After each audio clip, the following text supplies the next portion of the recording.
Hey, Paul, are you here? Oh, this is a Zoom meeting. Can you help me? We're talking to AI right now. Hello, everybody.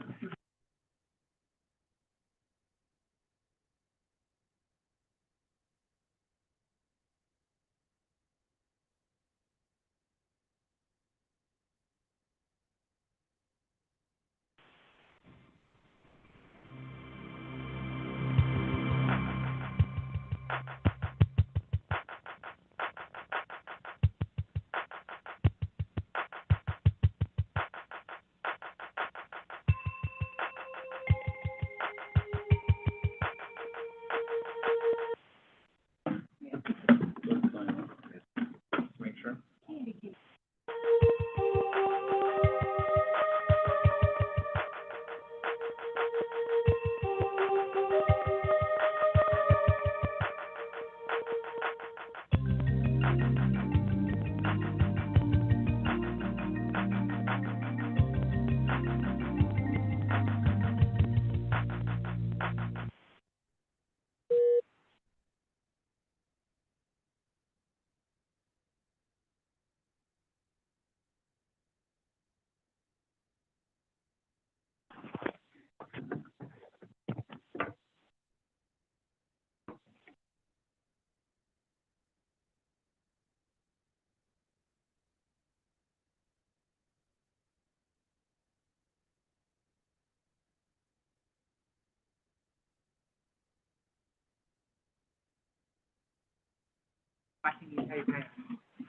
All right, it is 6 o'clock, so we'll go ahead and call, the Thursday, December 18th, board meeting. We have roll call. Paul Troy, Paul's here. Sean Craddy, Here. Melissa Maiorino, Here.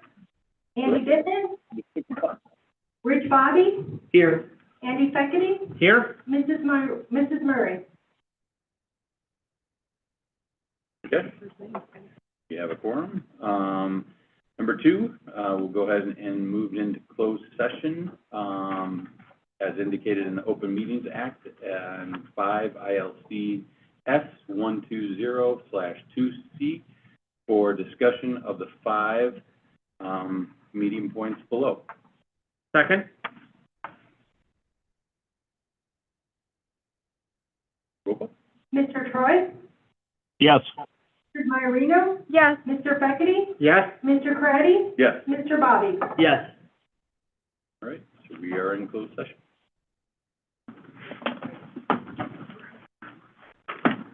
What time did you call that for? 6:01? Yes. It was 6:30.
Got it down. Mark, Mr. Allmeyer, can you dial Paul?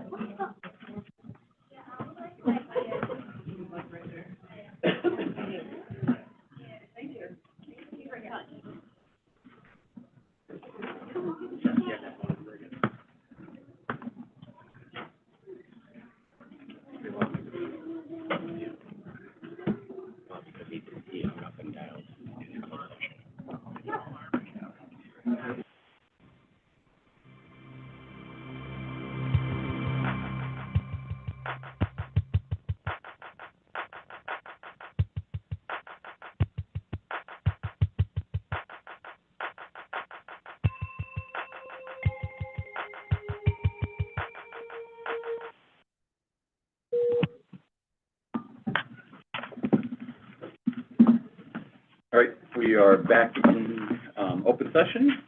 There is no action out of close. So we will resume in public session at 7:13. We have a roll call? Mr. Craddy? Here. Mr. Bivin? Here. Mr. Troy? Here.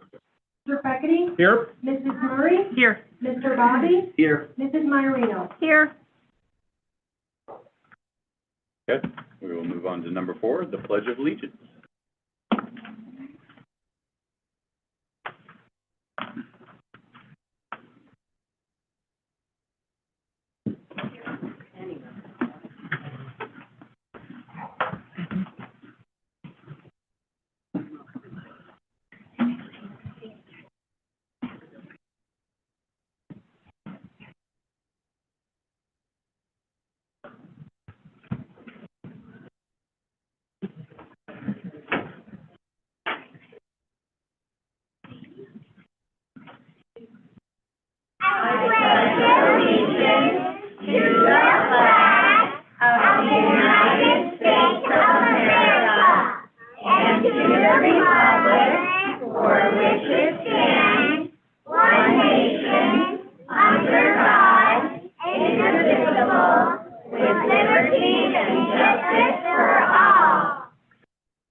Good evening, Board.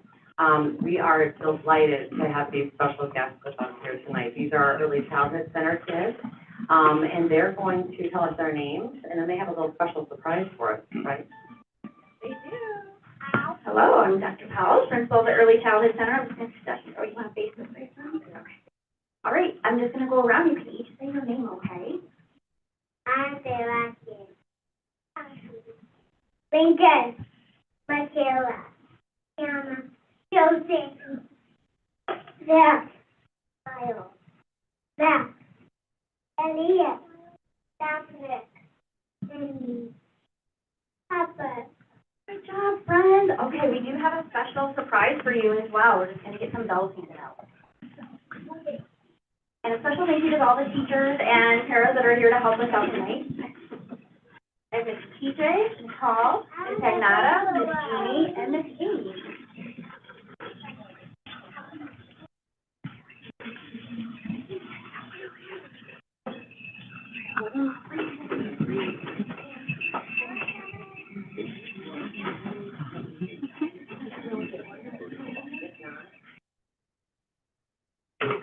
Dr. Powell, you want to move the podium this way so that, move the kids up so the parents they see me? That's fine. From the podium. We'll go right up. Moms and dads can see you.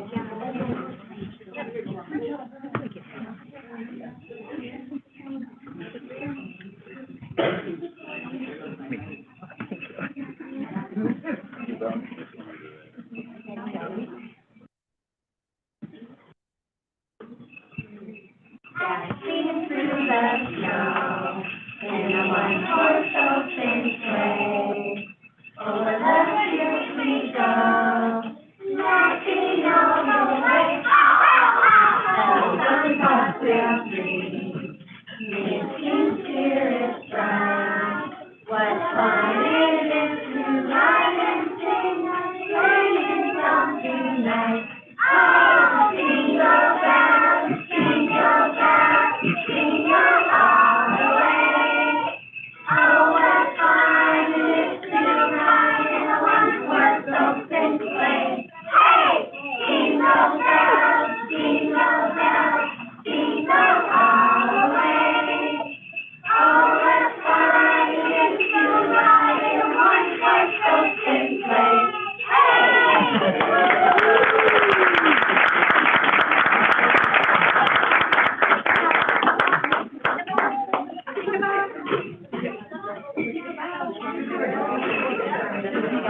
Everybody, yeah.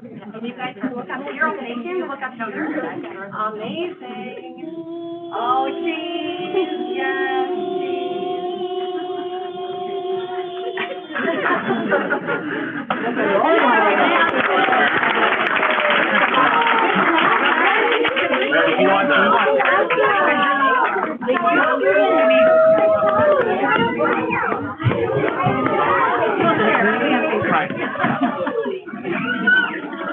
Yes, we did.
I don't see any public comment. The one's not there anymore, where'd it go? Not sure, let me check. Is that for the hearing or the? I don't have to give my name. Is that for the levy hearing Yes, or for the? levy hearing, please. Yep. Okay, so We will no, have public comment, yeah. all right, so no public comment for the regular board meeting. We will suspend the regular board meeting at 7:22. Have a roll call? Oh, second? Second. I think I need a second, right? Yep. Mr. Bivin, Yes. Mr. Troy, Yes. Mr. Peckity, Yes. Mrs. Murray, Yes. Mr. Bobby, Yes. Mrs. Maiorino, Yes. Mr. Preddy. Yes. All right, that'll move us into the levy hearing. Also at 7:22. Make a motion to move into that. Second?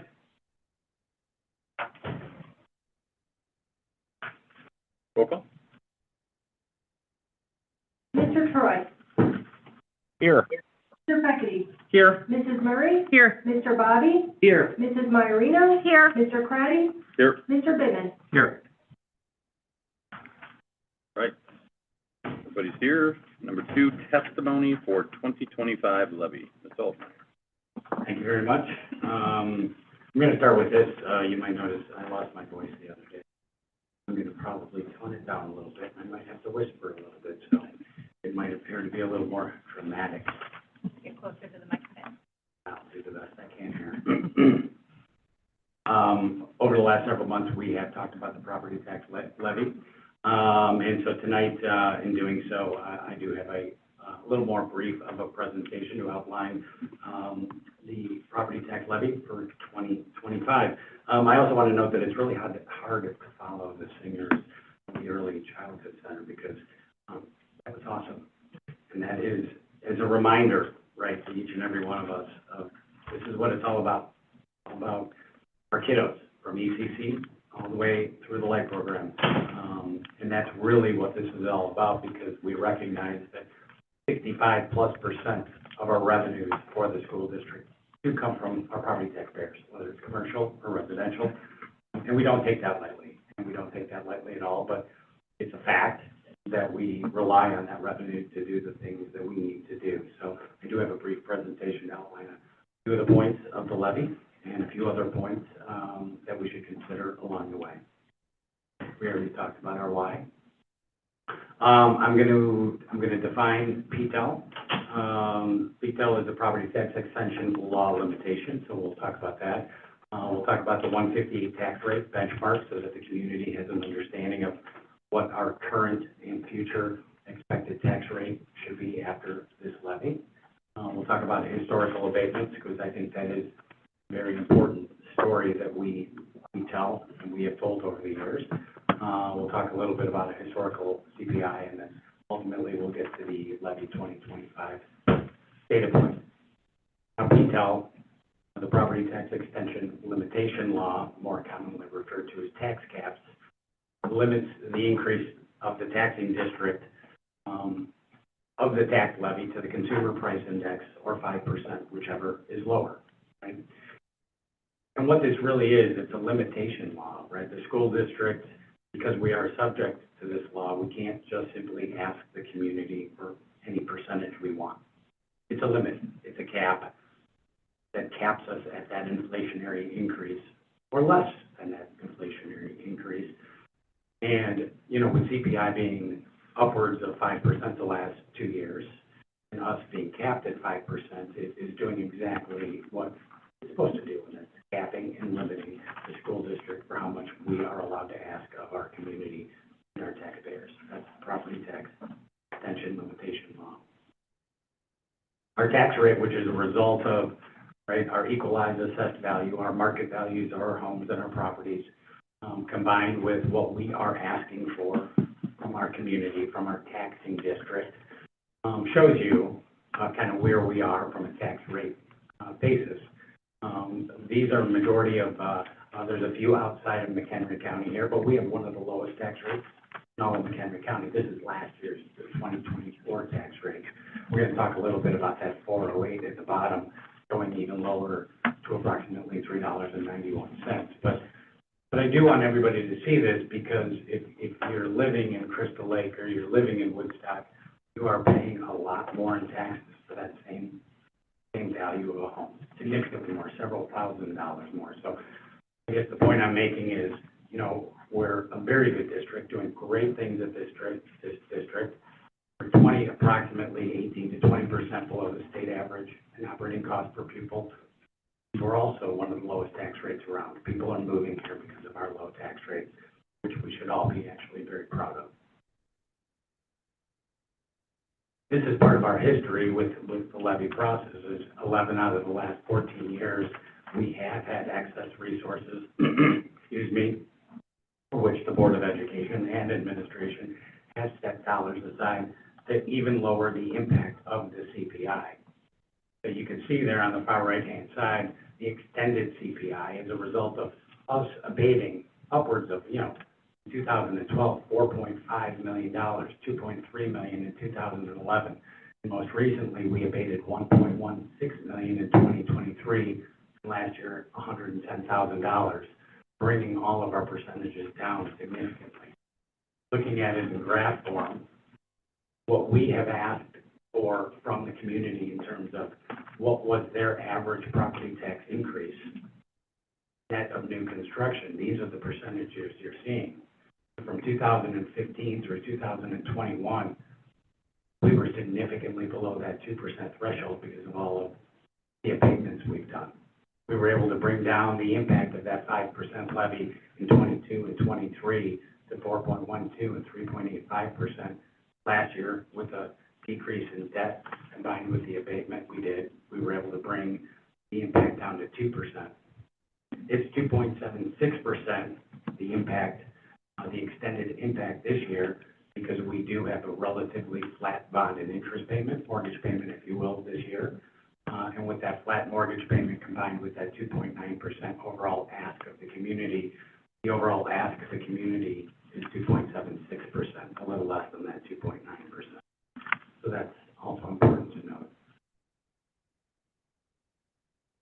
Property tax data points, the cap tax rate, we talked about this, is decreasing 4.16% to $3.91 versus prior year's $4.08.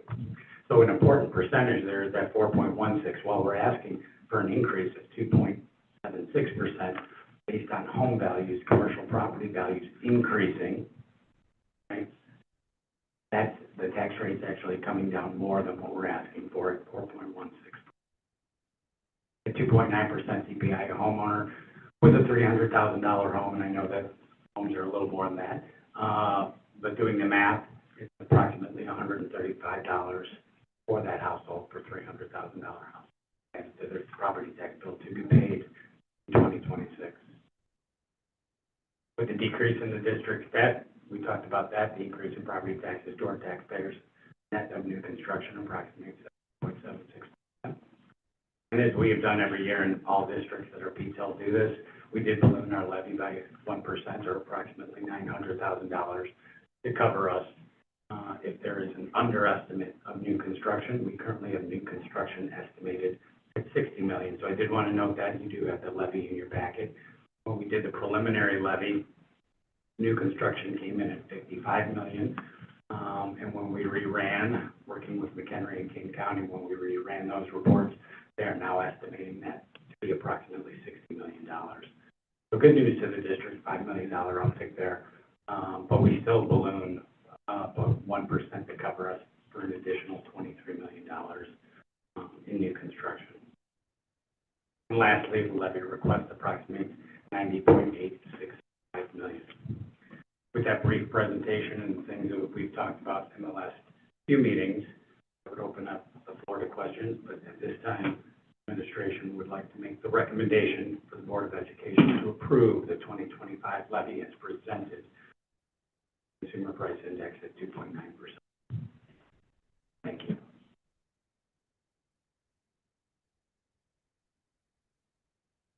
So I have a couple questions. There's two levy calculation sheets in our packet. What's the difference, and why do we have two? You have two, and we've done this over the years because one of them shows the balloon, what the balloon actually does to the extension.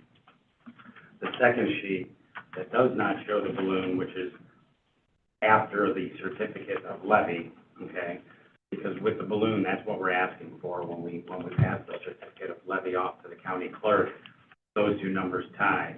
But then we also run it without the balloon so that you can see exactly based on, without ballooning, if new construction comes in at exactly that $60.024 million at 2.9%, our extension next year to the community will be, before bond and interest, $89,960,000. So it gives you two views, one with the balloon and one without, just so you can see the actual numbers coming through. On the very last page, the very last page of the board packet, it shows you the actual extensions for the 2022 levy, 23 levy, 2024 levy, and then the 2025 levy. Those numbers on this worksheet for the 2025 levy tie back to that second sheet that you're referring to without the balloon. So there's a, you've talked about 2.9% CPI. Right. And you referenced that quite a bit. There's a cell in here called Truth in Taxation, Correct. which is either 6.17 or 5.66%, depending on whether it's ballooned or not. Yeah. So isn't the district really getting twice the inflation rate? in this levy? When we talk about 2.9%, we talk about it net of new construction. So if we had no new construction, the only additional revenues to the district would only be that 2.9%. So let me It is rephrase my showing question. 5.66%. Let me rephrase my question. So isn't the district getting twice the inflation rate? No, we're not. So, Well, You're in getting- terms of total revenue being received, yeah, I wouldn't look at it like that. We budgeted $45 million of new construction, looking like it's coming in a little higher than that $45 but, million. but the district's not getting 2.9% more than what it got last year. It's getting either 5.66 or 6.17%, correct? Well, that would be correct, but Okay. both. So I just want to But make that, we need to know, right. we need to be honest about this, Well, right? Right? correct. It's not 2.9%. The district is asking for 5.66 or 6.17. We're asking for 2.9% for all existing property taxpayers that had taxing district units, PIN numbers last year. That's the 2.9%.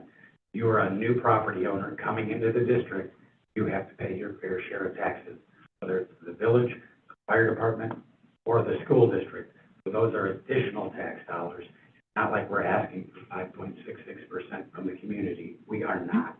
We are asking for 2.9%. Okay. So I want to make that very clear too. All right, I want to make it clear, it's, the dollars are from last year to this year are either 5.66 or 6.17 or in between. And which is really close to what we budgeted. I'm not talking about what we're budgeting, I'm talking about what we're getting. You're saying, you keep saying 2.9%.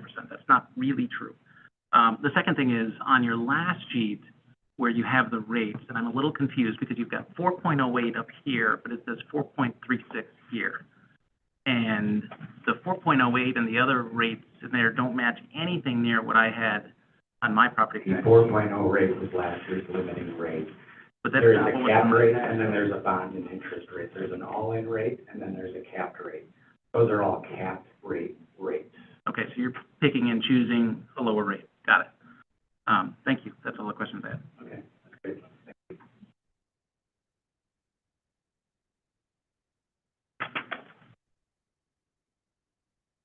Any other questions? Any other questions?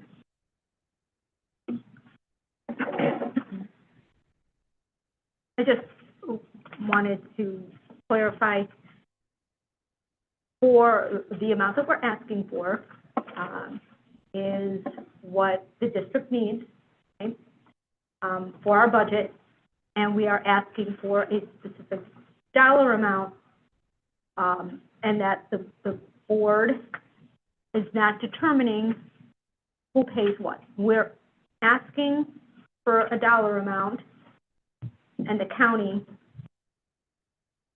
determines Correct. who pays what, correct? So we're not arbitrarily saying, it's a guesstimate with the $300,000, with the $135 increase, that is for the year. We've talked about this before, correct? It is a $135 increase based on a $300,000 house. That is the year. And the county determines who's making up that dollar value that we're asking for. Is that correct? Correct. Okay. Right, our taxpayers and commercial property, all of our taxpayers need to be aware that, right, it's based on each individual's assessed value as determined by township and county assessors.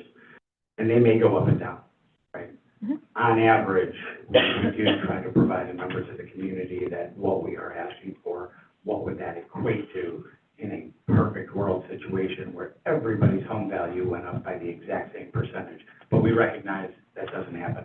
We recognize that commercial properties go down. We recognize that you and your neighbor may not have the same assessed value.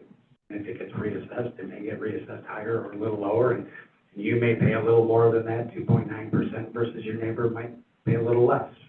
But it's all determined based on those township assessors and the county assessors as well. Yep. Yeah, a lot of times when the tax bills come out, they call us. And they say, oh my God, my tax bill went up 15%. And they think we increased their taxes by 15%. We assure them we didn't. And we walk them through the process, exactly what you're talking about. I just wanted Really to clarify good that, point. so Thank just you. kind of everybody heard that, is reminded by that. I think we talk about this every year. I've heard it talked about, every year, but just hearing it again. So to clarify, Mr. Almeyer, you're saying the motion is to approve 2.9% the tax levy, not the 2.76%, because that's, Well, it's actually just correct. So to present, we're asking the board to approve the levy as presented within the certificate of tax levy as presented within the memo, which includes the 2.9% consumer price index percentage, part of this calculation. okay, thank you.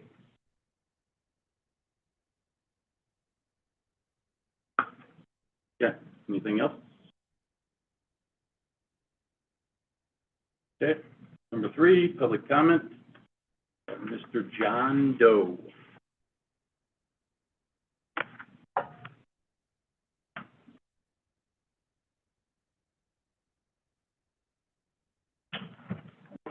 I am here to speak against the levy as I have so many times.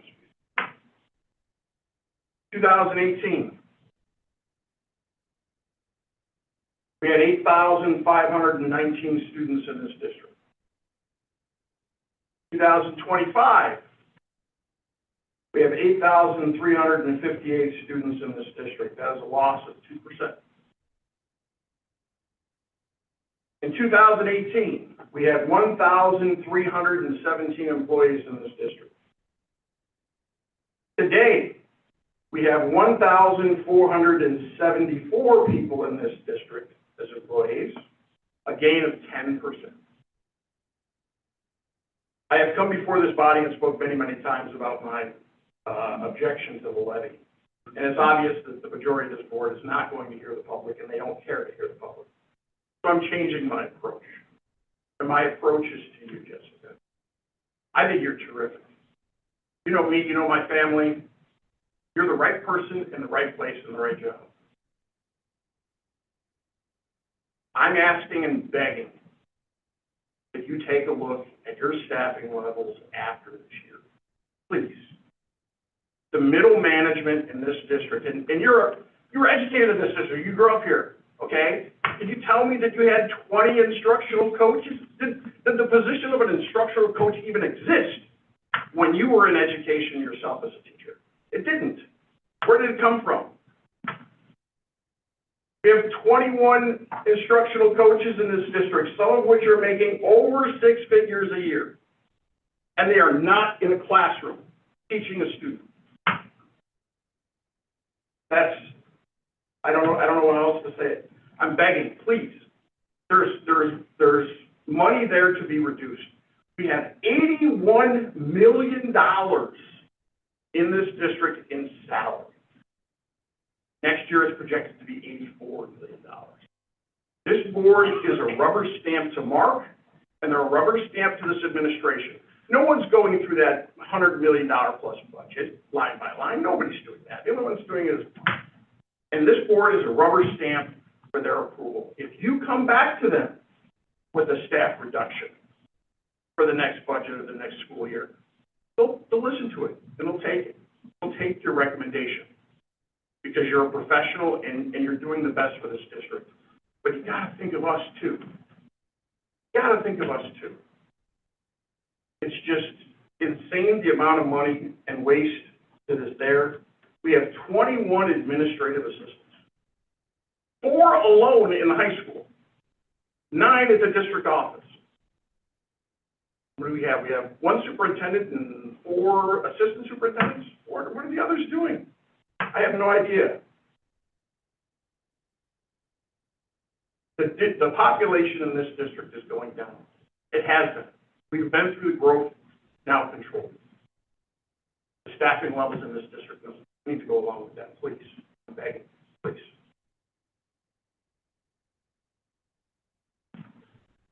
Okay. Much, Mr. Doe.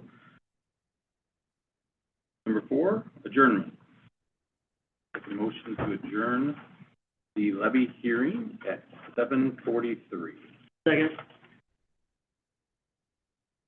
Mr. Bobby, can I have a roll call? Voice call, sorry.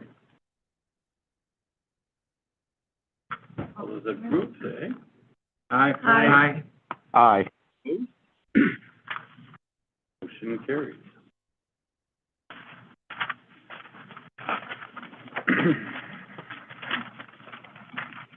All right, moving on to number 8, resume in regular meeting. We'll resume in regular meeting at 7:43 PM. Second. Second for Mr. Maiorino. Could I have roll call? Mrs. Murray? Yes. Mr. Bobby? Here. Mrs. Maiorino? Here? Mr. Craddy? Here. Mr. Bivin? Here. Mr. Troy? Here. Mr. Becky? Here? Okay. Motion carries. Moving on to number 9, revision and adoption of the agenda. I have a couple of requests, please. Okay. I would like to is it a motion? Is that how I state that? To remove something and then to move another thing off the consent agenda. So See what we're looking to remove. I'm looking to remove 16.6, which are closed session meeting minutes. I'd like to remove that from the agenda entirely. And then if we could remove, move 16.2 revenue contracts and make that an action item, please. So maybe to 17.8. So you want a separate vote on the revenue contracts? Yes, I don't want to have to lump sum my vote for the entire consent agenda. Just double checking. Thank you. No, not a problem. Thank you. So, is that a motion or? We'll move that to, this would be 17.8, is that what you said? Yeah, 17.8 for, the revenue Contract. contracts, which is 16.2. Okay. Any other changes? I'd like to move 17.5 ahead of 17.4.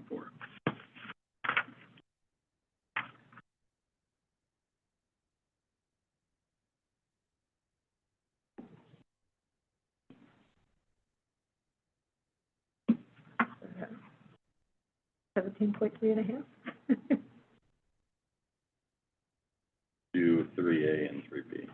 Okay.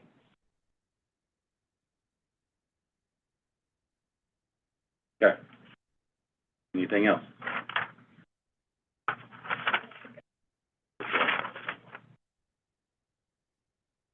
Okay, I will make a motion,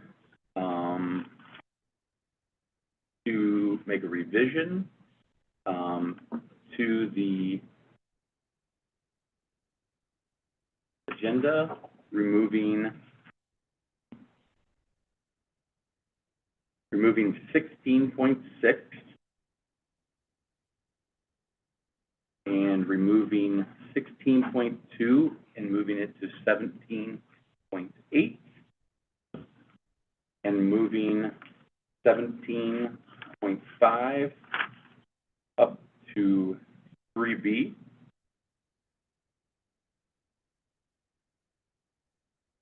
Three B, because that's connected to the 17.3.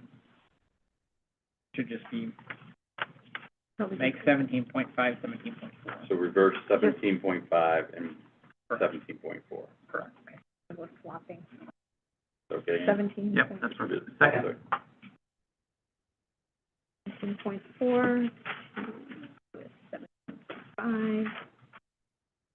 Okay, Mr. Craddy, do we want to do these as separate motions? These moving, or we're voting on removing all of it? So, yeah, do we need to do two separate ones? So one for moving it entirely and then another one for, is that what you're asking? That's what I'm asking, yes. I'm not sure. But I think the motion was made and I seconded it, so we should have a vote on what was called, and then if it doesn't pass, then there would be another motion. Okay. Sounds good. Okay. Roll call? Mr. Bobby? No. Mrs. Maiorino, Yes. Mr. Craddy, Yes. Mr. Bivin, Yes. Mr. Troy, Yes. Mr. Peggotty, No. Mrs. Murray. Yes.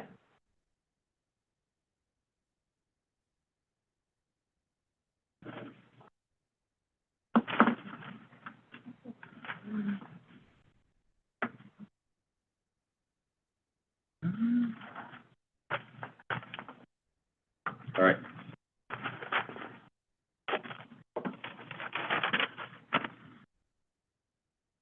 Moving on to number 10, superintendent's report. Ms. Lomberg. Oh, motion passes, 5-2. Thank you. All right, we'll go ahead and start with donations first. We'd like to thank the following organizations and individuals for their donations. Huntley High School Band Boosters, $1,104. Blessed Little Kitchen to the Best Buddies for $525 donation. Jameson's Char House, $300 for the girls bowling team. Illinois Cheer Association, $1,000 to Huntley High School football. I combined two of those, my apologies. Illinois Cheer Association, $6,311 to the Huntley High School cheer team. That makes more sense. Huntley Festival Foundation, $1,000 to the Huntley High School football team. Huntley Gridiron Club, $1,500 to the football banquet. Huntley Festival Foundation, $500 to the Leo's Club. Huntley High School Athletic Boosters, $127.50 to the TV Media Productions. Prospect Volleyball Academy, $400 volleyballs for nets and poles. ComEd, $1,000 to Huntley High School Incubator Program. Dominic Roman and Jamie Budgeon, $250 for the wrestling weight class sponsorship. Joel Barthel, $250 wrestling class sponsorship. Huntley Festival Foundation, $100 wrestling. Trinity Home Builders, $500 for the wrestling class sponsor. And Alliance Disaster Cleanup, $250 to the girls wrestling sponsorship. So thanking all of these individuals and organizations, and my apologies if I pronounced any names incorrectly, but we thank them for their commitment and dedication and support of all of our students in a variety of our programs. Moving on to our update, we cannot believe that we are rounding out the first semester of the 25-26 school year. Nico, you're shaking your head over there. We are halfway done with senior year. 6 more months, huh? Bittersweet, I am sure. But it has been a great semester. It's been a fast semester. What was that? He's saying 5 more months. Oh, you're counting 5. I just did half of it. You're counting. You got it. He is. You got it. He probably has the date. So I'm just kidding. But a few things to, Of course he does. a few things to highlight. Wanted to just give an update to one of our KPIs for our Huntley 2030 strategic plan. Dr. Zaire and I, and we had 2 of our directors, Mrs. Spears and Mrs. Bachman, who are doing some internship hours, join us on some of ours, but we embarked on our listening tour of our Vision and Voice staff engagement sessions, and we have done those in all buildings. We're looking at 2 of our departments. One might have been timing of the year. We'll try to get in January. Maybe some mixed communication there with our transportation department. But wanted to make sure that we were getting feedback around our school culture, our district initiatives, and it was focused around 4 key questions, but then in each of those, we opened it up to other things as well. And we did have in every single one of our school building sessions, they were very well attended. We had some really great feedback, highlighted areas of success and things that are going well, as well as open to listening to feedback and challenges that may be faced by our district employees. Mr. Rainey, I'll put you on the spot real quick, but you've gotten a lot of feedback from a number of our buildings staff are very appreciative from what you've heard as well, to have that opportunity to share. From here, themes and takeaways will be put together. If it's a building specific, we're addressing those with our building administration there. But looking for district-wide themes will be compiled and shared with our staff as well as the board to ensure transparency as well as that collective understanding. And then beginning in January, we'll be bringing a 158 Culture Committee to be formed and to review these themes and then look at some actionable steps that we can do second semester and beyond, because we're looking really at our portrait of a working environment. It's been a number of years, but this committee was around for 1 year and did have some positive feedback there. And so definitely want to be bringing that back. And we will be now, yesterday was our last one, so we'll be bringing all of those themes back and sharing those with everyone. IHSA bylaw changes. I just wanted to let you know that IHSA member schools, there were, I believe it was 12 proposed bylaw amendments that were voted on December 15th. More than 90% of the 802 member high school participated in this vote, and these take place in July. But a couple that will impact our families. One of the ones we'll work with the athletic office as well as our communications department. There's a change with the no contact period, and I know that this will be something we'll want to make sure families are aware of because it does change maybe times that they may take a vacation. Those typically have been at the very beginning of August.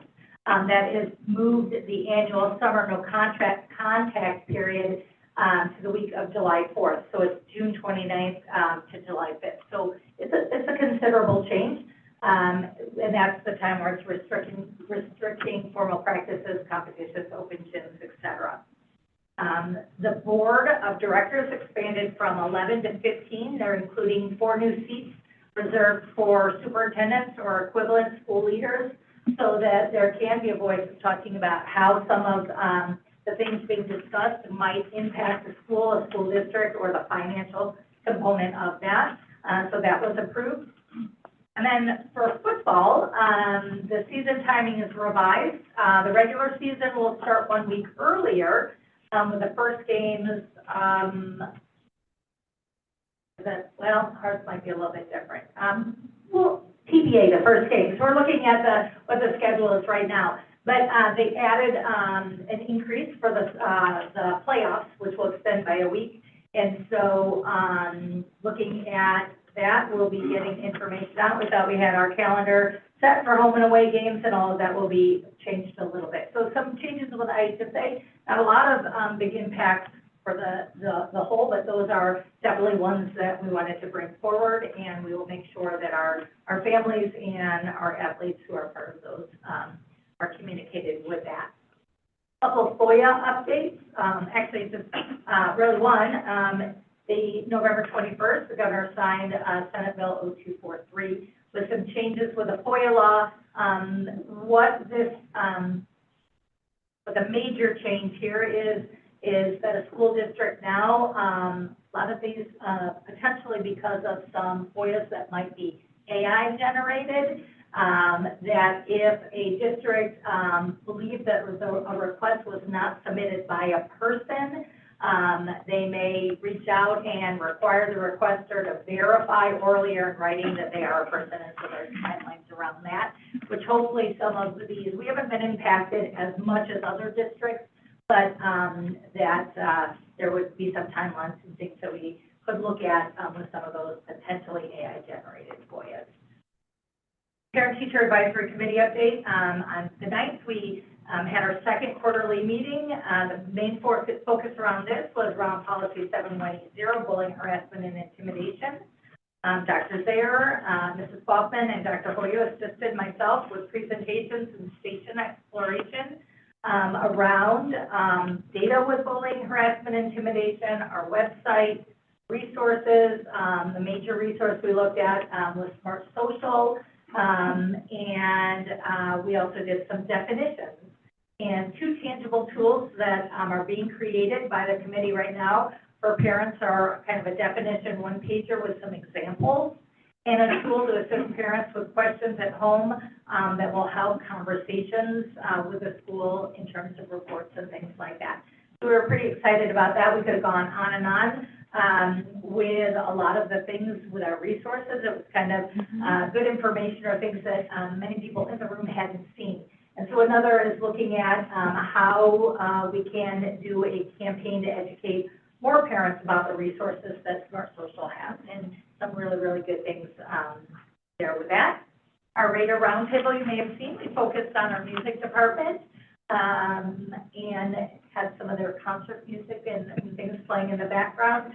January, we will be looking at bringing forward information about our Huntley 158 volunteer program.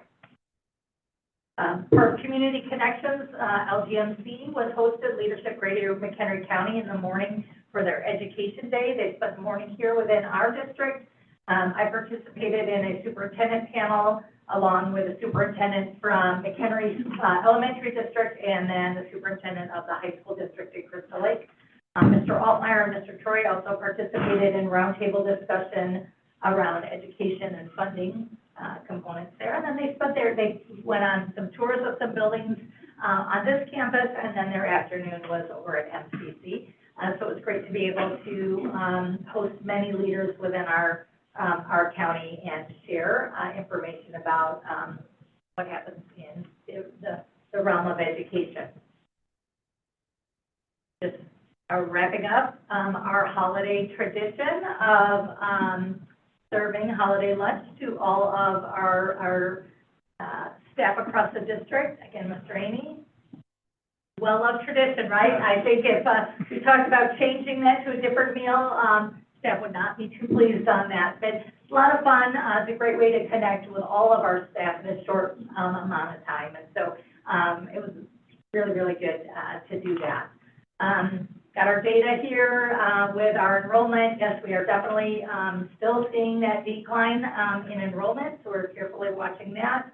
Mr. Altmeyer and Dr. Thayer and I have already been starting talking about discussions, especially over the next 3 years, and we will be bringing that to the cabinet level and then expanding that with some other components as we start to look at the budget, because we know that there are going to be some difficult decisions we're going to have to make, and looking at, and we will be seeing that enrollment decline as well as other components there. But just starting that process a little bit earlier based on some of those uncertainties. More information is coming out, from the state about categoricals, looking at some of our title grants and those things. So definitely we should be giving updates at the majority of our, if not all of our board meetings moving forward, just on the progress of that. But that will be all of us working together on that with some, like I said, some difficult decisions that are going to have to be made. Our chronic absenteeism is hovering around where it has been last year in terms of our average daily attendance and then chronically absent. However, I don't like to see things drop in a negative way, and they slightly did. So we are making sure that while we know it's influenza season and all of that, we want to make sure we are following the processes, because we saw some really great gains with getting students into school last year. We want to see that continue. I do just want to highlight that just some trends that we're seeing. Grades with the highest percentage of chronically absent are your seniors, your juniors, and your kindergarten. Grades with the lowest percentage of chronically absent was 3rd through 6th grade. Martin and Heinemann are schools with the lowest percentage of chronically absent, with the high school and ECC having the highest. So we'll be talking about those with our leadership groups of what might Martin be seeing that they're doing, or Heinemann, and how can we look at those. We definitely are not wanting ill children coming to school, but what are those strategies or things that we can learn from one another, or what are we seeing in certain grades that we can try to emulate in those grades that have a little bit of a higher increase there. So seniors, Nico, come on. No. But we're also kind of looking just on some of that is some days that maybe when testing are going on, seniors don't have to be there, and what are some things that we can do from that? But, There's a lot of stickers.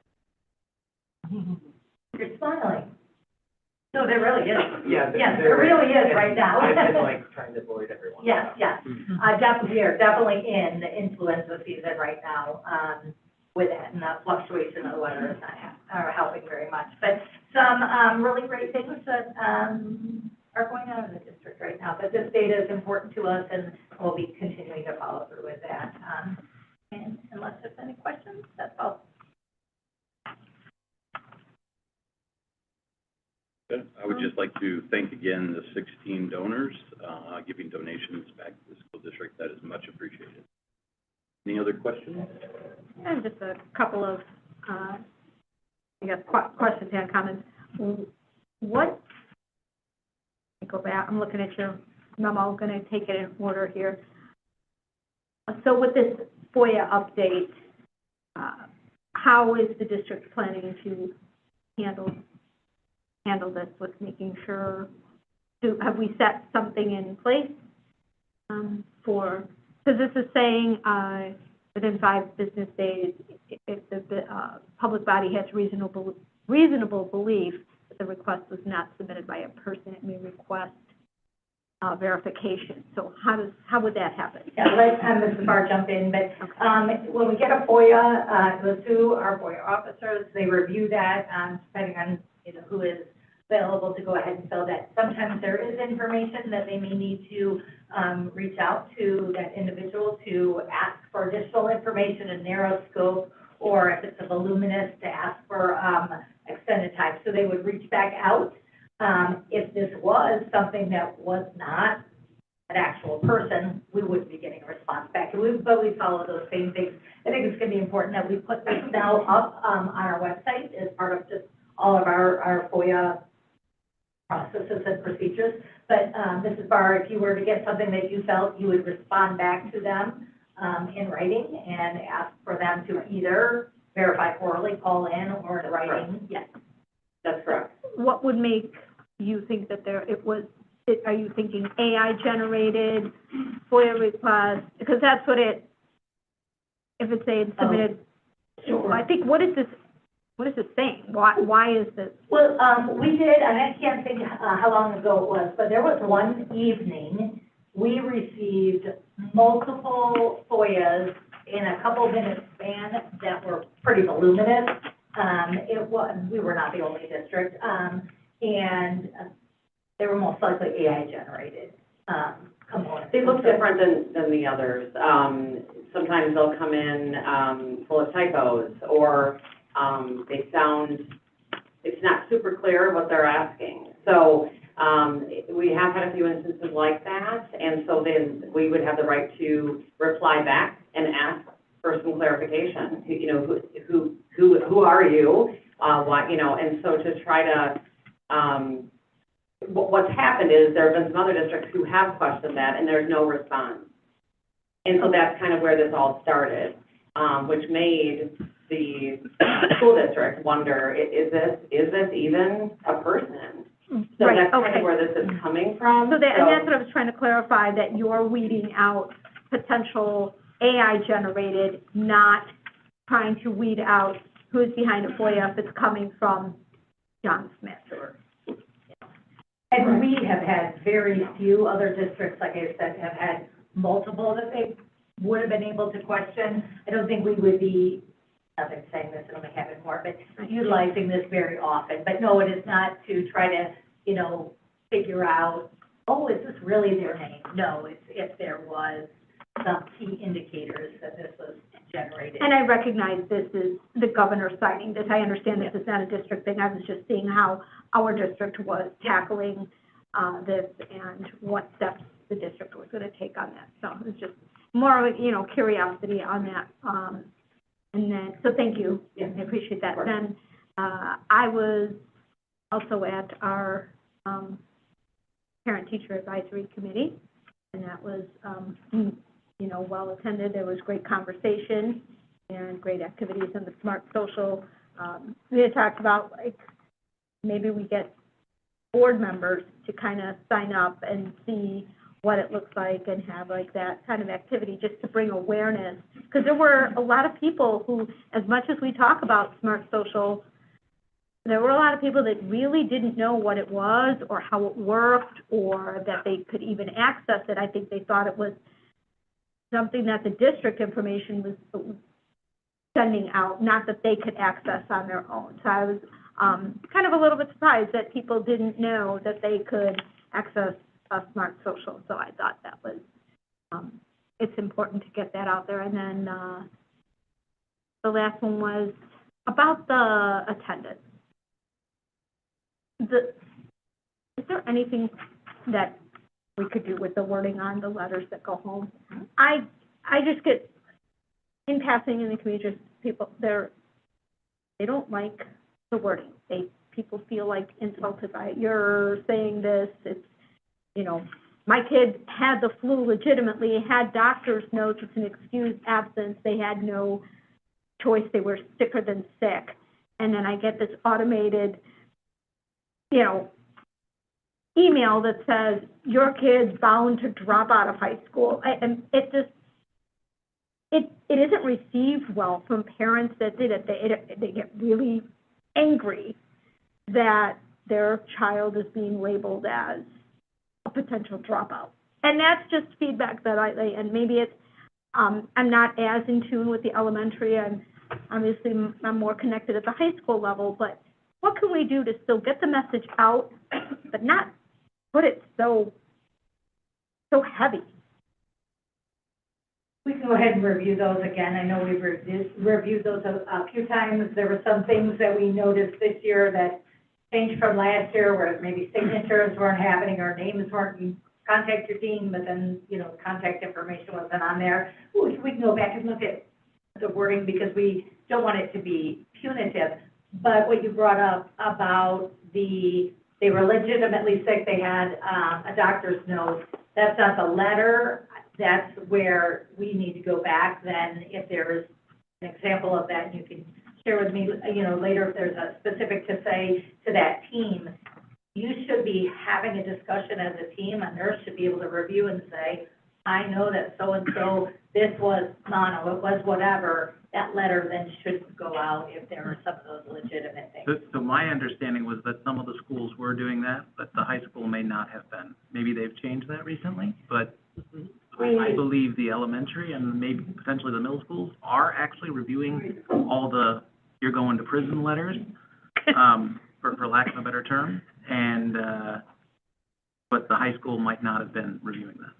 I would just like to add on, I've gotten some of the letters, and I'm like, I'm not gonna drop out of school, I'm like here all the time. And the letters and the absences from college visits that I took. And I know it's an automated letter, and if there's an absence, there's an absence, but maybe we could look at, like differentiating like the types of like absences that get letters sent home, because I'm like, I think taking an opportunity to explore my post-secondary plan, along with many other students who are in the same boat as me, should not be punitized by a letter getting sent home. And I would like to note, it's from a no-reply email, which could probably get flagged as spam.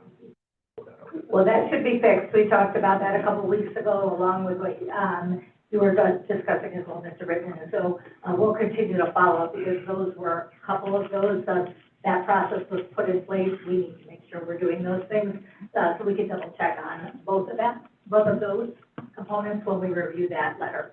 Yeah, because I know the students, like, we get them all at the same time in class, and it's just like, am I really getting, like, I'm getting this sent home, even though I was, like, not, like, it was, like, not an unexcused absence, it was an absence, but it was an excused absence. Mm-hmm. Thank you for sharing.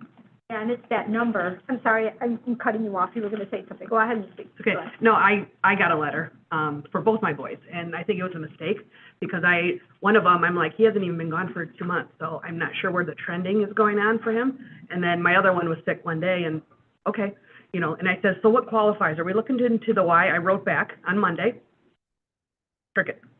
So I wanted to know, like, what qualifies? What are you looking at? Are you looking at the whys? Similar to what you said, Melissa. So But it's helpful, I mean, I did reach out, yeah, and so, Yeah, but yes, and I just said, you know, I'm just curious on how the high school sees my children as such, so. I think that some of the confusion, though, is we've gone from parent excused to, okay, well, yes, the parent called in, so we know that the kid is not ditching school, but it's still marked as, like, an absence is an absence, whether it's excused or unexcused. Mm-hmm. So it doesn't really make a difference if you, or does it make a difference? If you get that doctor's note, is it still going to flag because data is the data, that you missed 3 days or 5 days with the flu, whether it was excused or not excused, it's still that number of The data is absences. still gonna be the data. We follow school code with that. So unfortunately for chronic absenteeism, it is any absence, whether it is excused or not. The differentiator should be the conversation that's being had with the students and the family and the communication going home. So it could be, right, this is a legitimate illness, all of that, maybe you have mono, that could be weeks. You're going to be over the 10%, right? But if we do know that, that's a very different conversation and what type of communication should be happening either to the student or to the family. And then to me, it's more than just that, it's what supports are we giving to the students and the family there. Yeah, yeah. Thank you. Anything else? Yeah, I just wanted to piggyback on what Mrs. Myrina was bringing up about smart social. I thought that was very informative at the parent-teacher advisory committee. I did register for it, I think, the next day, because I was so intrigued by it. It is a free resource to families. I would highly encourage families to log on and use this resource. It does educate you on the individual apps. So I had a lot of questions from my kids after I watched the video or two, and I found out we had to make some changes, just with parental controls and how, what they have access to in those specific apps that I would never have known about had I not watched those videos. So I appreciate that being shared at that parent-teacher advisory committee.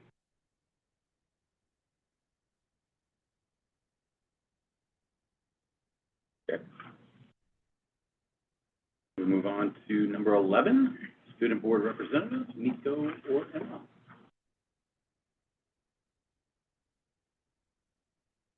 So a few weeks ago, we had a meeting with Mr. Kennedy and Mr. Troy to explore the possibility of finding ways to highlight exceptional learning experiences that students currently 158 are having.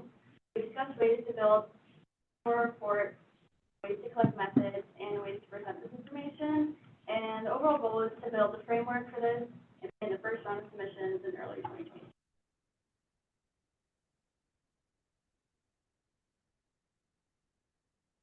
Any questions?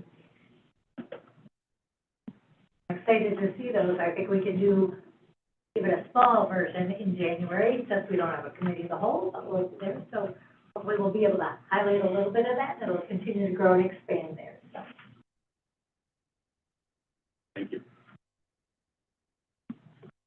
All right, number 12, Assistant Superintendent Learning and Innovation, Dr. McCrimmon. Before Dr. McCrindle, I would just like to make a note to the board for Nico and Emma, because I know finals are tomorrow.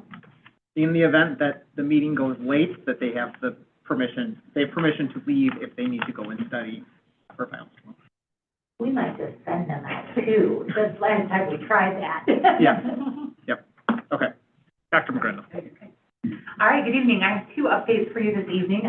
First, we are in the, as Ms. Lombard shared, or as we end this first semester, we're doing our winter district assessments going on. So right now, all students at the K through 12th grade level have completed their STAR assessments, which allow us to have a local assessment to see how students are doing with literacy and math. Our teams of teachers get around that data, and then they take a look at our MTSS supports and the interventions that might need to change or enrichments that students might need between now and the rest of the school year to hopefully start to accelerate and continue their growth. And so those screeners are all wrapping up, and we'll start to dive into that data. We also have finalized our Satchel Pulse second screener for the school year, and so we'll be taking a look at that for any behavioral supports that are needed. And then, finally, in January, we do the Ames Web, early literacy screener. That's for our students at K-5 level. It helps us make sure that they are meeting those early literacy skills, and so that will be happening, as well as the state access assessment, which is for all of our EL students throughout our district. It is a long window. It's January 14th through March the 3rd, but it is the assessment to see how our students are doing in reading, writing, listening, and speaking. And so thank you to all of our staff for helping to proctor that and help support our students. We're excited to see our growth throughout the school year. And then the second topic I have are just our upcoming professional learning days. We do have an early release day tomorrow as we wrap up the end of this semester. It's crazy to believe it's the end of December. At this early release day, our staff have time for themselves to either get ready for the next semester, to reflect on how students have been doing, to culminate on any assessments they might need to do with finals and different parts of that, and better understand how they can be prepared and ready to receive students back on January the 6th, correct? That's the 6th. Make sure I'm saying that correctly. Tuesday, right? It's a Tuesday. Because the Monday is another. Yeah, it's a Tuesday, January 6th, because on Monday, January 5th, 2026, my first one had to take that in the memo, we do have a full institute day with our staff. Our staff will be participating in choice sessions throughout the district. We're really excited about that. Those sessions are actually led by many of our own teachers, instructional coaches, administrators throughout the district, and staff are able to sign up for sessions that they chose. The topics revolve around the themes that were identified from our professional learning survey, as well as our curriculum committee, as just some continued needs of focus, which include just literacy and math support, different content area, differentiation for our English learners and our kids with IEPs as well, and then AI. So there'll be a lot of PD throughout the day on that for our teams. In addition to that, our K-12 special education staff will have the opportunity to do some vertical articulation as teams within their programs, to talk about some of their programmatic reviews, as well as look at some of their projections for next year with their student needs and be able to look at that data. So we're excited about that day, and we're excited to see the feedback with those sessions, and that's what we have coming up. So if you have any questions, I'm happy to answer them. What training was special ed doing? What was it called? I missed what it was called. They're doing, they are coming together they're participating in the choice sessions as well. And so they'll get to, there's some sessions for related services, there's different sessions based off of different programs, like SES, et cetera. But then in the afternoon, they're going to come together as a pre-K to 12 grade team based off of programs to talk about vertical articulation. So what does it look like at the elementary level, maybe if they're shifting to middle school to high school, and then what our needs of our students are looking like. Okay. That's what I missed, with the physical articulation. Thank you. You're welcome. Dr. McCriddle and the rest of them can listen to. Just a reminder, right, when we go to conferences, we want to make sure that they're impactful and all those. We shared last month, but it was a later meeting, so if each of you could, during your update, just give one high-level highlight takeaway that from the conference that we attended, the joint conference. Yeah, well, I definitely can. So I was able to attend quite a few sessions. I agree that the keynotes were some of the best that I had seen over the last couple of years that I've been able to attend. But I did join a session with ISB talking about our new rating system we'll be using next year. And so they were able to dive in more in depth into what they are projecting, and I was able to just answer some questions. I don't know if I have all the answers, but I have a few more questions, but I was able to get a bigger glimpse into what their rationale will be within there. But it was a great time to be able to collaborate with other curriculum roles across the state and be able to all hear that same message and hear from that. So I think that session, along with the keynotes, were probably very impactful to me. Thank you. I got one question. You stated, as far as the assessments for the screeners and whatnot, you said all students are participating in the Satchel Pulse, or all students, 100% students? No, sorry. So it would be those that did not opt out into the screener. So yes, we had, I think I presented on that first a while ago, but maybe about 2 to 3% of our students opted out of taking it. Okay. Thank you. Thanks. Yeah. All but those who opted out. Got it.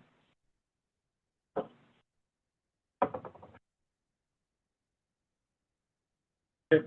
Anything else for Dr. McCrindle? Thank you very much.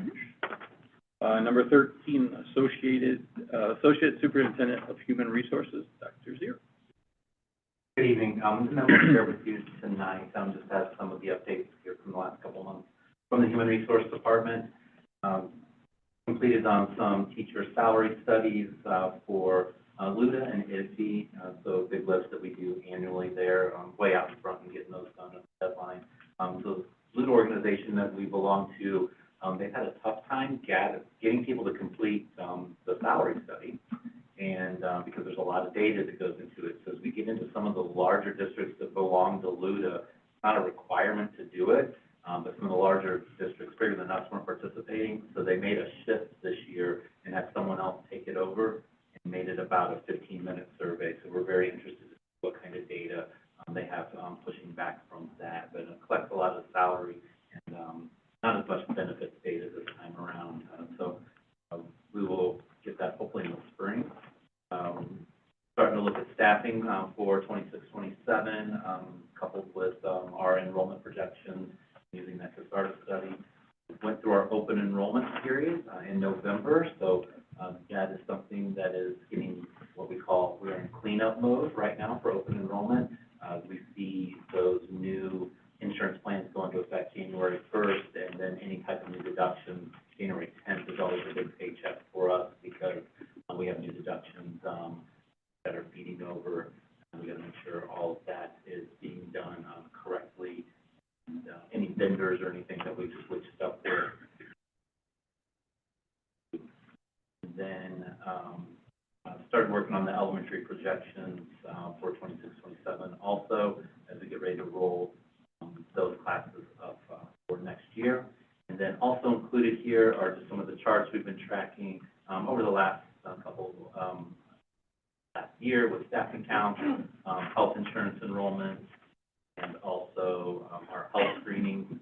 That was also something that's been big since this fall. We did the health screenings. Those come on site, or folks can do them off site. So we had 643 folks complete the health screening, which is a blood draw that essentially comes to the buildings. You get that done. They're turning it around quick within a day. That is back in your portal, and you can see those results, and you can click a button and your doctors. So we've been doing that since 2017. Get some pretty good participation there, and helps folks out to identify things they may not be aware of.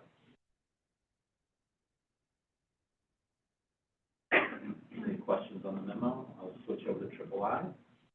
So my highlights over III this year, I attended some sessions on benefits just to see what other districts were doing with some different ideas. A session on retirement, always interesting to see what is being looked at for that, and some different avenues that may be introduced in the future for education. With nothing definitive, as you know, we have a tier 2 system with PRS that is under some scrutiny right now, so it's always interesting to folks talk about that. And then one of other sessions, Ms. Lombard spoke about it earlier, I ducked into the IHSA presentation, and quite a rambunctious group of board members and administrators in there as they went through these proposals. So it is one session where they're yelling from the seats. So very interesting to say the least. Everyone's very passionate about IHSA proposals and things that could impact a lot of things in school districts. So got in on that and got to listen to the executive director and some things that the organization is wanting to do right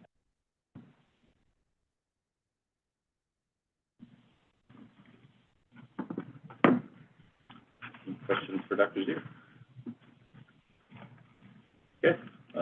Director of Communications and Public Engagement, Ms. Barr. Thank you. So I have submitted for your review the monthly FOIA report, and so I'd start with that and see if anybody has any questions on that. And if not, I just want to remind everybody that for the most part, the FOIAs that come into the district, and not only are those requests put up on our website, but so are the fulfilled documents, the responsive documents to those requests. So not in every case, but in most cases. I just wanted to remind everybody of that. Thank you. And then I also included a communications dashboard. Again, this just provides some analytics on our communication efforts. They help me and my team to figure out what's going well, where can we improve. We can look month to month. So in that, you'll see some stats for social media posts, but all of that helps us to understand what content is resonating with our community and how do we do more of it or less of it, depending on what we're seeing. So any questions or comments on that? The only question I had on the communication dashboard was the Power School number. What is being tracked in that number? Is that, 'cause I know students are, checking Power School sometimes on a hourly basis. Sorry, can you clarify the Power School number you're referring to? Yep, so, number 9, most viewed web pages, Power School, Oh, that's the login page. just the login page. Yeah. Okay, gotcha. So it's not Not actually very logging into Power School, it's just No. our website. Okay, Yeah. thank you. You're welcome. Any other questions or comments on that? So if you're already logged in, it doesn't count? That just hits for the web page. So means they're visiting that page to log in, so. yeah, I do it about 5 times a day for my kids, so yes. Okay. I'm just wondering, is that Okay, got 5 or it. is that just 1?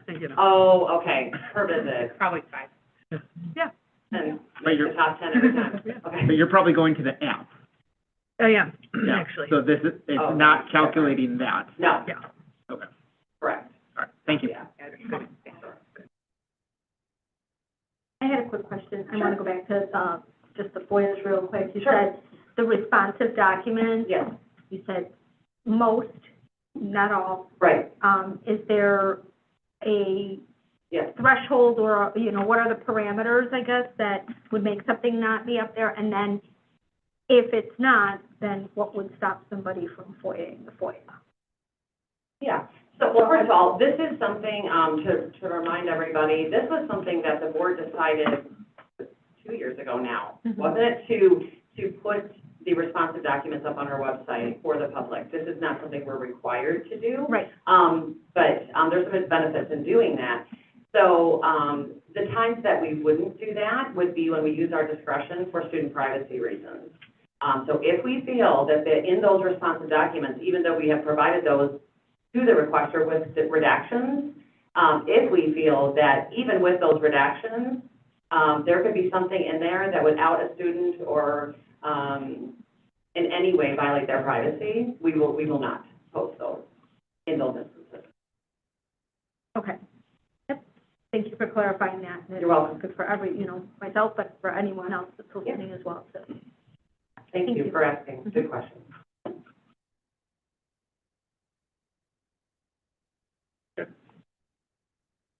On to number 15, President's Report. I don't have anything, number 1 for discussion. Is there any new business items anyone would like to bring up? I have a couple for the future. So I know there's a couple of things I have. I know I've asked in the past, for us to maybe look at our attorneys. It was something that was said we would, we could look at it at a future date, and I'm wondering if we could maybe set a date to have that, discussion, to just look at our attorney contracts, and see what direction, if the district even wants to look at, different counsel. So if we could set, a date for having that discussion. Then I was hoping in the future also maybe for a date on here, from special ed. I'm looking for maybe a discussion or presentation on how, I'm thinking in terms of extracurriculars, sporting, anything, clubs, how are the accommodations for our special needs students communicated to coaches, sponsors, theater directors, anything? How is that information shared? I know we have to provide, protect confidentiality of students, but there's also information that coaches and sponsors should know. How does that information transfer over, and how is that monitored to make sure that students receive their accommodations and supports in extracurriculars? So if just a little update, or, We can put it in, since, we can put it on the January in your update. yeah, and just because, and that. And then, just something else that I go to a lot of different trainings, for, you know, prevent child abuse, but as many in the community have probably seen on my personal Facebook, on my school board page, I have posted over the years many times trying to bring awareness to a very uncomfortable topic, and that is about sextortion and how quickly that can escalate. And I went to a presentation for something called No to Protect, and it really is a campaign that is through the Department of Homeland Security, and it's really geared at protecting children from exploitation. And they're also really starting to address how deep some of this is getting, and how, and just the dark path that it can very quickly take children down. And the only way we can get ahead of it, I think, is if we have like really difficult conversations. They're not easy, they're cringy. I'm cringing right now talking about it. I don't like it. But I want to stay ahead of it. I want to figure out a way to open up that conversation to keep our students safe, because every day, or at least once a week, I'll see another story about another student who's been a victim of sextortion, and their parents are just absolutely blindsided. It was a popular kid, lots of friends, and they didn't even know what to do in that moment. And so if we could maybe in the future look at, No to Protect, and just kind of figure out a way to educate our community on that. So I would second that, as a topic. I think the ability for online manipulation, taking people to dark places, is something that's out there, and we need to have more of a discussion about it. It is uncomfortable, but it's there. And if districts like ours aren't doing it, who is? Because parents are overwhelmed, just as Mr. Bobby said about going through all the different apps and things like that. There's so much out there. And there are signs, and I think the district needs to be aware of it as well as parents. So I think it would be worthy of a topic. I'm wondering if that could be, and maybe something that we look into, with Ms. Paul on, parents, something that's open to our community and, one of our parent meetings, to educate. So some things that we could talk about, we talk with Mr. Dean, and we'll look at, a variety of different things and bring those ideas back. Yes. Thank you. And sooner, like I said, it's growing. It's growing so much faster than we can keep up with it.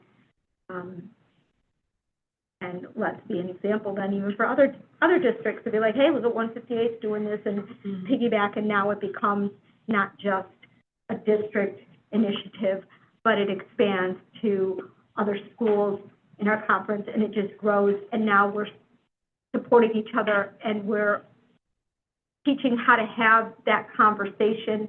Our kids need to come to a place where they're not afraid to say, I made a mistake and I need help, rather than trying to navigate something on their own because they just don't have the ability to do it. Also, another place with PTAC that we could have some of that discussion. I believe that some of the language, not to the level here, but some of the language that was added to that policy 7:180 in terms of exactly what you were talking about, Mr. Bittman, are a start. And so taking that and even just that education piece is what the two of you are talking about there, so that staff are aware, parents are aware, students are aware. I would like to note that our advisory curriculum does include a lesson on this that is led by Link Crew leaders, upperclassmen. I'm one of those leaders. And we do have a very honest conversation where we all get in a circle with all the freshmen that are in our advisories, and this happens in every advisory. And we talk about exactly close to what you're, hitting on, and I would like to note that that is something that does go on, and the reason why I think it's important to note is that it's a student-led discussion. It's not like, oh, here's the 43-year-old, just start run out of age, like teacher talking about it. It's a student, like, who's maybe a little bit older, who's talking about that topic, which, I just would like.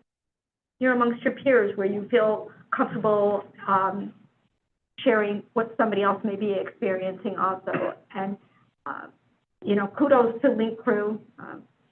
Mr. Rainey, are you part of Link Crew still? I'm just making sure that, but kudos to Link Crew for having that discussion and opening up avenues, and bringing awareness, to it and supporting each other. So thank you.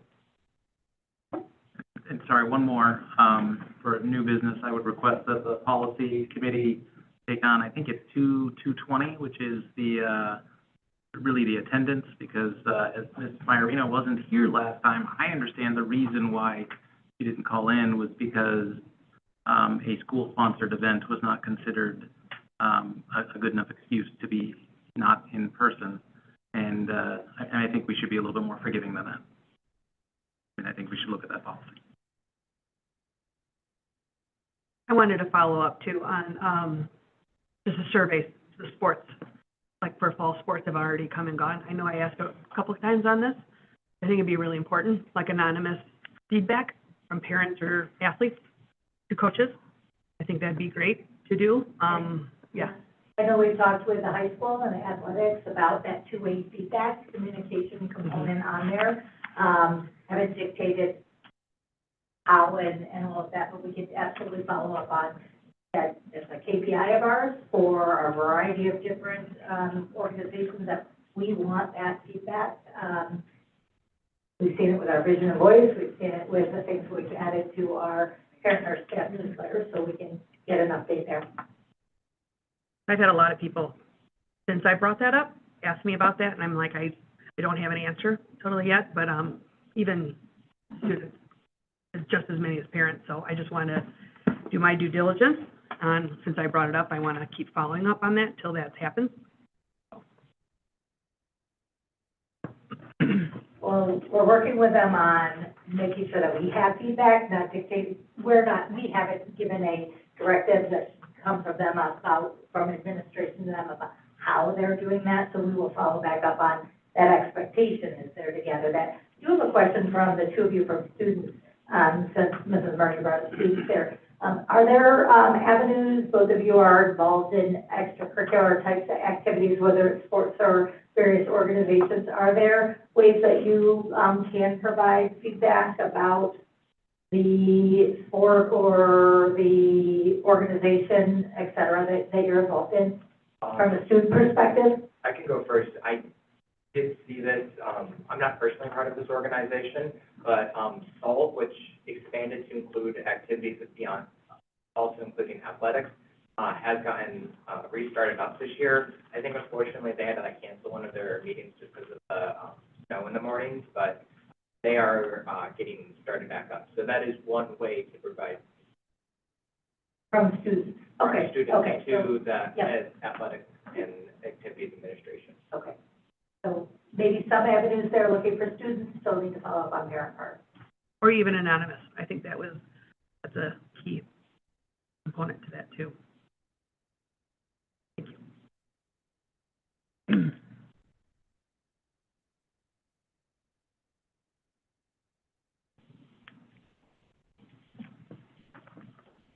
Okay. Anything else? Okay, 15.2, minutes. We have one set of minutes, the December 4th, 2025 Committee of the Whole minutes. There are no questions on the minutes. I will make a motion to approve the December 4th, 2025 Committee of the Whole meeting. Moving, no, we're Oh, moving to yeah, sorry. January. No, you're good. Yep. Okay. Move to 16, the consent agenda. So as discussed earlier, I would make a motion to approve the consent agenda, removing 16.6 and moving 16.2 to action item 17.8 for the revenue contract. Second. Got a motion and a second from Ms. Marino. Mm-hmm. Roll call, please.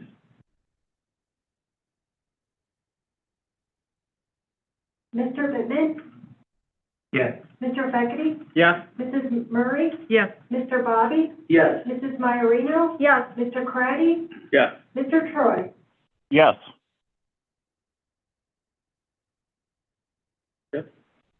Motion passes 7-0. Moving on to action items. 17.1, Northern Illinois University Convocation Center license for the purposes of the 3-year contract with Northern Illinois University for the 2027-2029 graduation ceremonies as presented. We'll make that motion. I will second that motion. We have a motion and a second. Roll call, please. Mr. Troy, Yes. Mrs. Murray, No, and I want to tell you why, just because I feel like, we could have done a little more research on like Willow Creek and getting, and I know it was more of a, having volunteers, maybe an issue to have enough people, but I know, I mean, just like we kick off the Hootenanny, I think we could, you know, lean over to HEF and be like, hey, let's, encourage this to be a part of that, even pay for the graduation, be more of a legacy for the seniors instead of just a few scholarships. I thought that could be an encouragement, but, so my vote is no. I thought it should be a little more research on that for an option. Thank you. Mr. Bobby, Yes. Mrs. Maiorino, Yes. Mr. Feckity, Yes? Mr. Craddy, Yes. Mr. Bivin. No. Okay, motion passes 5-2. 17.2, supplemental purchase orders and accounts payable. I will make a motion to approve the supplemental purchases orders and accounts payable for the amounts listed on the agenda. Second. A motion and a second for Mr. Feske. Mr. Feckity, Yes? Mr. Bobby, Yes. Mrs. Murray, Yes. Mr. Craddy, Yes. Mr. Bivin, Yes. Mrs. Maiorino, Yes. Mr. Troy. Yes. Okay, moving on to 17.3, Little City accounts payable report. I will make motion, seek approval of the Little City accounts payable reports. Second. Roll call, please. Mrs. Murray, Yes. Mrs. Maiorino, Yes. Mr. Craddy, Yes. Mr. Bobby, Abstaining due to conflict? Mr. Bivin, Yes. Mr. Troy, Yes. Mr. Feckity. Yes. Okay, motion passes 5-1 with abstention. Okay, 17.4, this is the abatement. We have the everything in front of us with what the differences would be on the 5 abatement options. I will go ahead and make a motion to, of no abatement with the administration's recommendation for levy year 2025. Second. Okay. Do we have some discussion? I have a motion and a second, I think, if it doesn't pass. Okay, usually there's a opportunity for some discussion. Roll call? Wait, what? Mr. Bobby, Yes. Mr. Craddy, Yes. Mr. Bivin, No. Mr. Troy, Yes. Mr. Feckity, Yes. Mrs. Murray, No. Mrs. Maiorino. Wait, I'm confused right now. I'm sorry, we're on, The new 4, which is abatement. okay, we're on the abatement, but, and we didn't,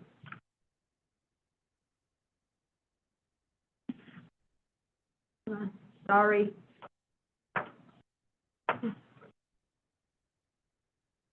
Jimmy, I was writing down notes and and we have,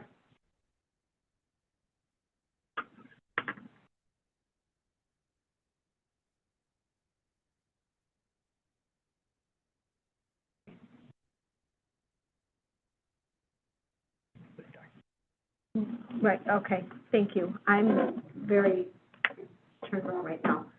I thought we were gonna discuss, okay. And we're just, no, I'm on the wrong one, I'm sorry. Right, this is the correct document. Thank you. And so which option are we going? The motion was for no abatement.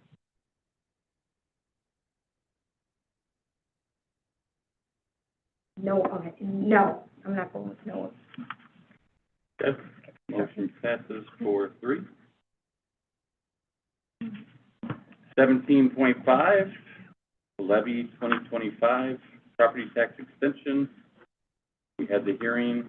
Anything else? Hearing none. Make a motion to approve the levy 2025 property tax extension in front of us for 2.9%. Second. Motion and a second. Roll call. Mrs. Maiorino. Yes. Mr. Bivin. No. Mr. Praddy. Yes. Mr. Troy. Yes. Mr. Peckity. Yes? Mrs. Murray. No. Mr. Bobby. Yes. Passes 5-2. Okay, 17.6, equipment declared as surplus.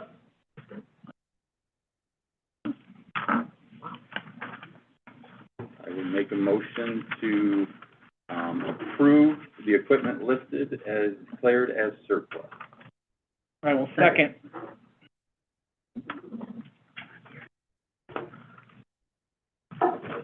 Mr. Becky beat me. Becky has a second. Mr. Praddy. Yes. Mr. Troy. Yes. Mrs. Maiorino. Yes. Mr. Peckity. Yes? Mr. Bobby. Yes. Mrs. Murray. Yes. Mr. Bivin. Yes.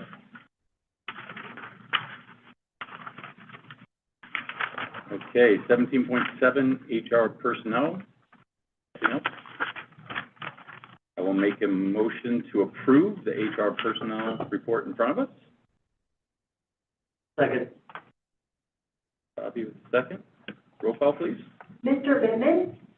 Yes. Mr. Peckity. Yes. Mrs. Murray. Yes. Mr. Bobby. Yes. Mrs. Maiorino. Yes. Mr. Troy. Yes.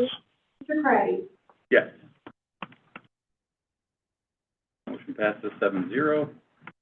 17.8, that is the revenue contracts. We have two in front of us, one for boys track and field and one for girls track and field.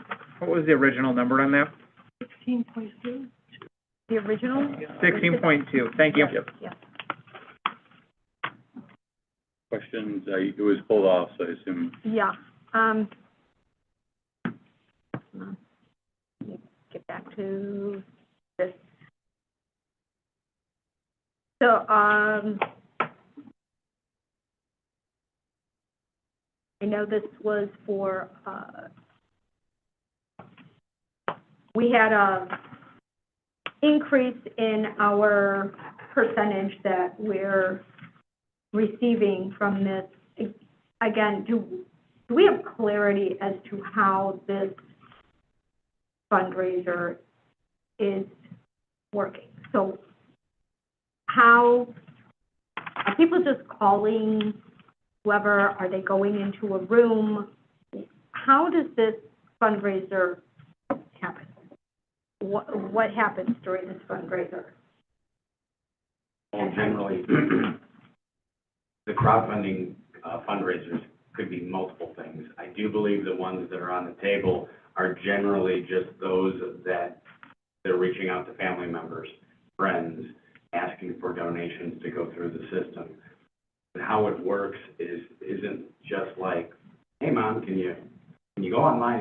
donate to my club. I mean, it could be that, but what this fundraiser and crowdfunding platform does is once they have all the emails and communication tools, maybe it's phone numbers, maybe it's emails, from all of the students and for the platform, then the system just works on its own, constantly sending reminders.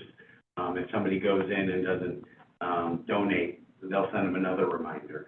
So it's a software platform that kind of alerts and tracks and monitors and encourages people to donate for the cause of the club or activity.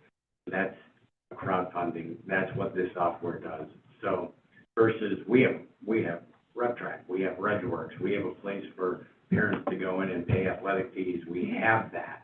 We have that tool, but what we don't have is a tool that can go out and be automated to help raise money for a club or an activity or a sport. And that's what these crowdfunding websites do. They're kind of a marketing arm. Okay, and I think that was kind of some of the information that I've been missing this whole time is what is the service we are receiving that we are paying 25%, well, now it's 25%, but up to 40% of our profits to a company. What is the service and the benefit that we are receiving? So in this case, we have this platform that receives information from the athlete, correct? Is that they're saying, hey, you know, who are people that you know, and so the students provide this information to, in this case, Effinger, and Effinger puts that information into their database and recognizes these people did not donate, and then it will generate reminders like, hey, so-and-so is needing this for you, and so that is what we're, okay. And we're continuing to look to streamline this with our contracts, and now some of our contracts have clauses in there where we cannot use the same fundraiser if we don't renew with that company. Is there a way to get around that clause, or would we skip a year? Will we find something else for a year? Are we looking at that? I would have to ask that of the high school and the athletics departments that are using those crowdfunding websites. We haven't had any issues to date that I'm aware of over the last handful of years regarding that. And meaning, as I know you said, we continue to look at finding one platform that would support. If we end up going with one platform, we will, as a district, sign a contract with that platform and require our coaches, our clubs, to use that one platform if they are going to go the crowdfunding route. Can I clarify something? I believe, and please correct me if I'm wrong, these are the discount cards that the athletes and students are selling. Sometimes. Sometimes. This is cold calling for, on No, this particular there's a one. unit price of $35 each. And Fundraising University says that this is the discount cards. I don't believe that this is just asking families for cash. These are these are the discount cards. So there is an exchange of money for a good. It is not asking families for cash. On this particular one. Okay. Correct, because I can't speak to the other contracts. I know that this one is the fundraising cards. Okay, so if we're looking to streamline into one, would we be going with Effinger versus Fundraising University, which, We are looking at all of that. okay. Yeah, it's not ready for prime time to share that No. as an open meeting. I think one of the things, Mrs. Myria wants us to make sure that we're looking at is, I'm gonna equate it to something totally not, but, right, if we had to do, a contract agency for something, sometimes there's a clause that if you were to go with another, or you were trying to hire that person, there would be a penalty to the district. To make sure that if we're looking at some of these crowdfunding platforms, that there isn't a penalty clause in ones that we're currently using And if so, what would that cost the district? Is that correct, Mrs. Marino? That is correct. So like, you know, in this particular one, then when we talk about the cards, we have local businesses that are on that card. If we don't renew with this company, we cannot use those businesses again for 12 months, or we have to pay a penalty to the organizer.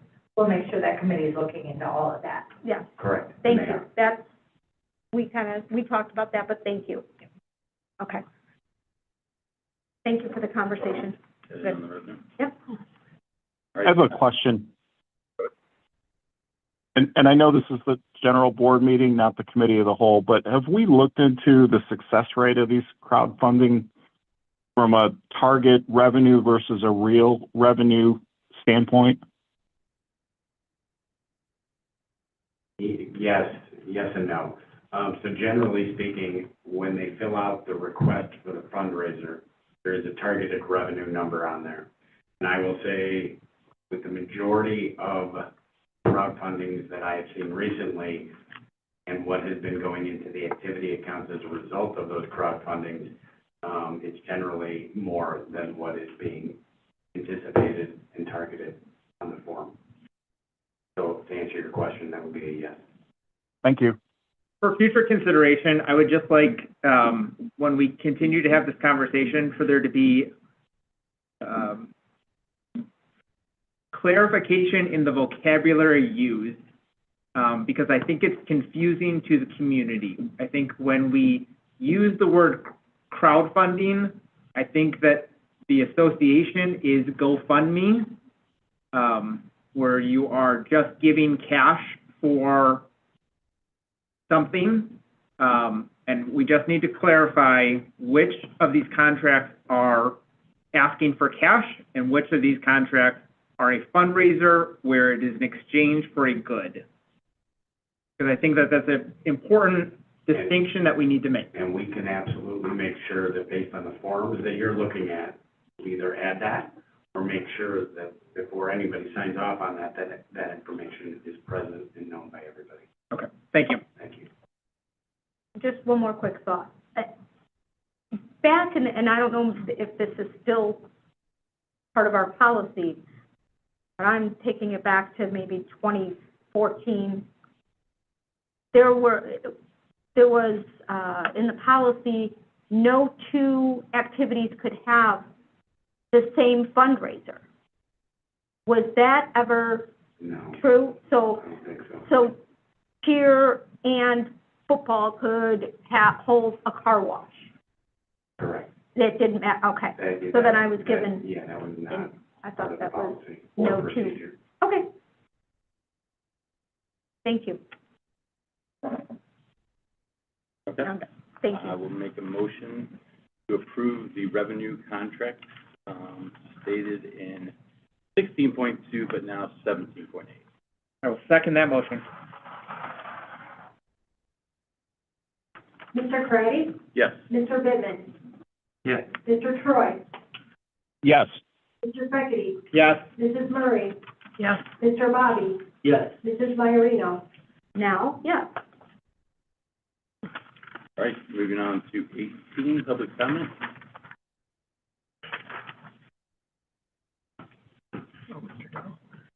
I do have one brief comment, because I was still here for the NIU renewal. I would hope that somebody negotiated a better time than we had a couple of years ago with the contract. I would hope so. Trying. My other comment is last time I was here, we did not have student representatives on board. And I want to say thank you. I think it is very, very important to have students in the room. And we have two excellent examples of what comes from our institution. And I think that should continue. Thank you. My last comment I was going to mention before and ran out of time. Because of the lack of control that I have as a resident in this community, I have started to engage multiple law firms to appeal my assessments on an annual basis. The quadrilateral comes up in 2027 for my township, I feel like that is the only control that I have of you and the only other taxing bodies we have in this town. If I have to engage a law firm that's going to argue my case for me to reduce my assessment for my taxes. It's unfortunate. I think that's probably going to be a growing trend, something to keep in mind for the future. Thank Thank you very much. 19, we'll seek a motion to adjourn I'll second the motion. At what time? At what time? at 9:03 p.m. All those in favor? Aye. Aye. Opposed? We are adjourned at 9:03 p.m.